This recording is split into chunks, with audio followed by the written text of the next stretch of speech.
Cricket ലോകം ഇന്നലെ ഗുവാഹത്തിയിൽ കണ്ടത് വെറുമൊരു മത്സരമല്ല, ശരിക്കുമൊരു യുദ്ധമായിരുന്നു. ചെന്നൈയുടെ മഞ്ഞപ്പടയും സഞ്ജുവിന്റെ പഴയ തട്ടകമായ രാജസ്ഥാൻ റോയൽസും നേർക്കുനേർ വന്നപ്പോൾ ബർസപര സ്റ്റേഡിയം ആകെ പ്രകമ്പനം കൊള്ളുകയായിരുന്നു. പക്ഷേ കളി തുടങ്ങിയപ്പോൾ പവർ പ്ലേക്കുള്ളിൽ സംഭവിച്ചത് അക്ഷരാർത്ഥത്തിൽ ചെന്നൈ ആരാധകരെ ഞെട്ടിച്ചുകളഞ്ഞു. രാജസ്ഥാൻ റോയൽസിന്റെ വിശ്വസ്തനായിരുന്ന സഞ്ജു സാംസൺ ഇന്നലെ ചെന്നൈ സൂപ്പർ കിങ്സിന്റെ മഞ്ഞക്കുപ്പായത്തിൽ ഓപ്പണറായി ക്രീസിലേക്ക് നടന്നു നീങ്ങിയപ്പോൾ ആരാധകർക്ക് അത് വിശ്വസിക്കാനായില്ല. ചെന്നൈയുടെ കോട്ട തകർക്കാൻ രാജസ്ഥാൻ കരുതിവെച്ച ആ മാരക ആയുധം അതാരും പ്രതീക്ഷിച്ച ഒന്നായിരുന്നില്ല. നമസ്കാരം, ഫാസ്റ്റ് ക്രിക്കറ്റ് വാർത്തയുടെ പുതിയ വീഡിയോയിലേക്ക് എല്ലാവർക്കും സ്വാഗതം. ക്രിക്കറ്റ് ലോകത്തെ ഏറ്റവും പുതിയ വാർത്തകൾ അറിയാൻ ഈ ചാനൽ സബ്സ്ക്രൈബ് ചെയ്യാൻ മറക്കരുത്. കാണികളുടെ ശ്വാസം നിലച്ചുപോയ തികച്ചും അപ്രതീക്ഷിതവും ഉദ്വേഗജനകവുമായ ഒരു കൊടുങ്കാറ്റോടെയാണ് ഈ മത്സരത്തിന് തുടക്കം കുറിച്ചത്. പവർ പ്ലേക്കുള്ളിൽ മൈതാനത്ത് അരങ്ങേറിയ കാര്യങ്ങൾ അക്ഷരാർത്ഥത്തിൽ സകലരെയും അത്ഭുതപ്പെടുത്തി. ടോസ് നേടിയ രാജസ്ഥാൻ നായകൻ റിയാൻ പരാഗ് സ്വന്തം തട്ടകത്തിൽ ആദ്യം ബൗൾ ചെയ്യാനെടുത്തത് അങ്ങേയറ്റം ധീരവും കൃത്യവുമായ ഒരു തീരുമാനമായിരുന്നു. തുടർന്ന് ചെന്നൈ സൂപ്പർ കിങ്സ് ബാറ്റിംഗിനായി കളത്തിലിറങ്ങി.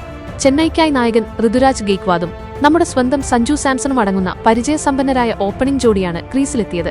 എന്നാൽ ഗുവാഹത്തിയിലെ കാറ്റിൽ ജോഫ്ര ആർച്ചറുടെയും നാന്ദ്രെ ബർഗറുടെയും അത്യുഗ്രൻ വേഗതയുടെ രൗദ്രഭാവമാണ് ആഞ്ഞുവീശിയത്. ആദ്യ ഓവർ മുതൽ അവർ മൈതാനത്ത് വിനാശം വിതച്ചു. ഇന്നിംഗ്സിന്റെ രണ്ടാമത്തെ ഓവർ എറിയാനെത്തിയ ദക്ഷിണാഫ്രിക്കൻ വേഗതയുടെ രാജാവ് നാന്ദ്രെ ബർഗർ മണിക്കൂറിൽ 140 കിലോമീറ്ററിലധികം വേഗതയിൽ തീതുപ്പുന്ന പന്തുകളെറിഞ്ഞപ്പോൾ സഞ്ജു സാംസൺ പൂർണ്ണമായും നിസ്സഹായനായി നിന്നുപോയി. പിച്ചിൽ കുത്തിയ ശേഷം ഒരു മുള്ളുപോലെ ഉള്ളിലേക്ക് തുളച്ചു കയറിയ ബർഗറുടെ ആ മാന്ത്രിക പന്ത് സഞ്ജുവിന്റെ ഓഫ് സ്റ്റമ്പ് വായുവിൽ പറത്തി. വെറും 6 റൺസെടുത്ത് സഞ്ജു പുറത്തായതോടെ ബർസപരയെ നിശബ്ദമാക്കി ചെന്നൈക്ക് അവരുടെ ആദ്യത്തെ വലിയ പ്രഹരമേറ്റു. ആ ആദ്യ പ്രഹരത്തിന്റെ നടുക്കത്തിൽ നിന്ന് ടീം കരകയറാൻ ശ്രമിക്കുന്നതിനിടയിലാണ് മൂന്നാം ഓവറിൽ ജോഫ്ര ആർച്ചർ തന്റെ തകർപ്പൻ ബൌളിംഗിലൂടെ അടുത്ത വിക്കറ്റ് വീഴ്ത്തിയത്. മണിക്കൂറിൽ 143 കിലോമീറ്റർ വേഗതയിൽ വന്ന കൃത്യതയാർന്ന ഒരു യോർക്കറിലൂടെ സാക്ഷാൽ നായകൻ ഋതുരാജ് ഗെയ്ക്വാദിനെ ആർച്ചർ ക്ലീൻ ബൌളാക്കി. പിന്നാലെ വന്ന യുവതാരം ആയുഷ് മഹാത്രയ്ക്കും രക്ഷയുണ്ടായിരുന്നില്ല.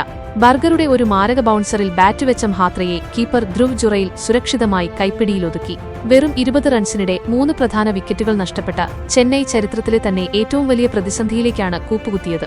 മുൻനിര ചീട്ടുകൊട്ടാരം പോലെ തകർന്നടഞ്ഞതിനുശേഷം ചെന്നൈ ക്യാമ്പിൽ വല്ലാത്തൊരു നിശബ്ദത തളം കെട്ടി.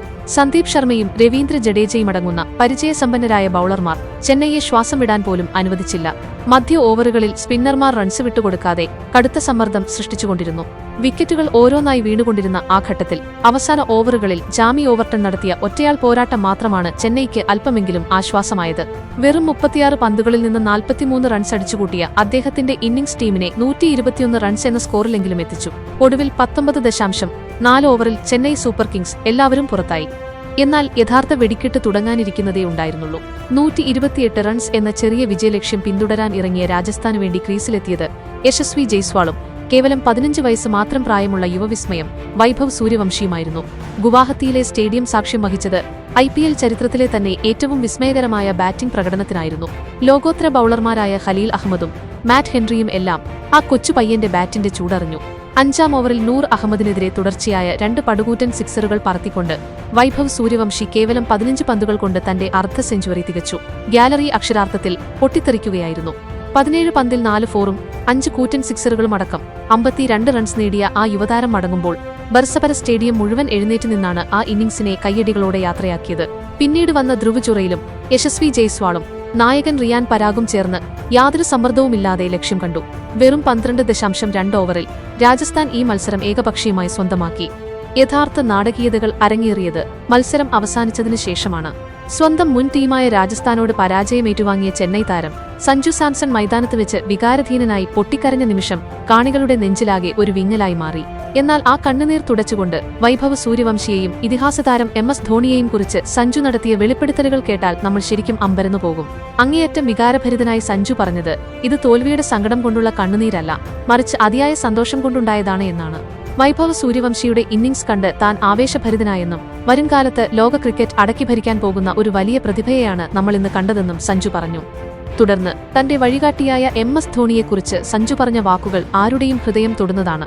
ധോണി സാറിന് കീഴിൽ കളിക്കുക എന്നത് ഏതൊരു ക്രിക്കറ്റ് കളിക്കാരന്റെയും സ്വപ്നമാണെന്നും അദ്ദേഹം വെറുമൊരു കളിക്കാരനല്ല, മറിച്ച് ക്രിക്കറ്റ് എന്ന വലിയൊരു പാഠശാലയാണെന്നും സഞ്ജു വ്യക്തമാക്കി. സമ്മർദ്ദഘട്ടങ്ങളിൽ എങ്ങനെ ശാന്തത പാലിക്കണമെന്നും ശരിയായ തീരുമാനങ്ങൾ എങ്ങനെ എടുക്കണമെന്നും ഓരോ ദിവസവും അദ്ദേഹത്തിൽ നിന്ന് പഠിക്കാൻ കഴിയുന്നുണ്ടെന്ന് സഞ്ജു വികാരാധീനനായി പറഞ്ഞു. ഈ തോൽവിയിൽ നിന്നും പാഠങ്ങൾ ഉൾക്കൊണ്ട് ചെന്നൈ ടീം ശക്തമായി തിരിച്ചുവരുമെന്നും ചാമ്പ്യന്മാരാകുക എന്നതാണ് തങ്ങളുടെ ലക്ഷ്യമെന്നും സഞ്ജു ഉറപ്പിച്ചു പറഞ്ഞു. യുവത്വത്തിന്റെ ചോരത്തിളപ്പും പരിചയസമ്പത്തിന്റെ കരുത്തും ചേർന്നൊരുങ്ങുന്ന ആ വലിയ കുതിപ്പിനായി നമുക്ക് കാത്തിരിക്കാം. സഞ്ജു സാംസൺ പറഞ്ഞ ഈ ഹൃദയസ്പർശിയായ വാക്കുകൾ കോടിക്കണക്കിന് ഇന്ത്യക്കാരുടെ മനസ്സാണ് കീഴടക്കിയിരിക്കുന്നത്. സഞ്ജുവിന്റെ ഈ വാക്കുകളോട് നിങ്ങൾ എത്രമാത്രം യോജിക്കുന്നു? നിങ്ങളുടെ വിലയേറിയ അഭിപ്രായങ്ങൾ തീർച്ചയായും താഴെ കമന്റ് ചെയ്യുക. വീഡിയോ ഇഷ്ടമായെങ്കിൽ ലൈക്ക് ചെയ്യാനും ഷെയർ ചെയ്യാനും മറക്കരുത്. അടുത്ത ക്രിക്കറ്റ് വിശേഷങ്ങളുമായി വീണ്ടും കാണാം.